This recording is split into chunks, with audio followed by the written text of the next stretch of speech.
At kasunod nga po ng Valentine's Day kahapon, ngayong araw pinagdiriwang ang Singles Awareness Day. Ayan na, sa mga single na wala raw kayakap, bukod po sa sarili, subukan din ang mag-hug a tree.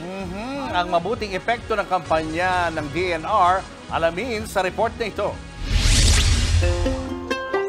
Ngayong Love Month, kaliwat kanan ang yakapan.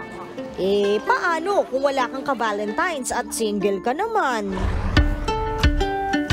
Sabay sa Single Awareness Day ngayong araw, ang pakulo ng Department of Environment and Natural Resources o DENR. Yumakap ka na lang ng puno!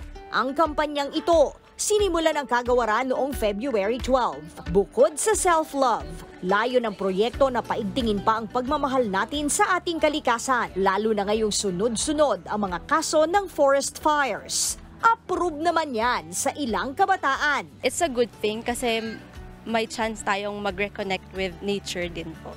Nakakatulong po siya, hindi lang sa tao kundi sa environment din po. Kapag nakita po ng mga tao na may program na ganito yung DNR. Pero kung mabuting epekto ng pagyakap sa puno ang usapan, ayon sa mental health advocate na si Ricky Ducas, napatunayan na sa ilang pag-aaral na nakakaganda ito ng mood. Kasi eto, ang hindi naman tinitignan ng brain natin kung sino yung kayakap natin. Ang tinitignan niya is yung mga muscles and neurons na gumagalaw nung may kayakap tayo. So ngayon, nadadaya natin yung brain natin na may kayakap tayo kaya nag-release siya ng happy hormones. Yun yung tinatawag nating love hormone.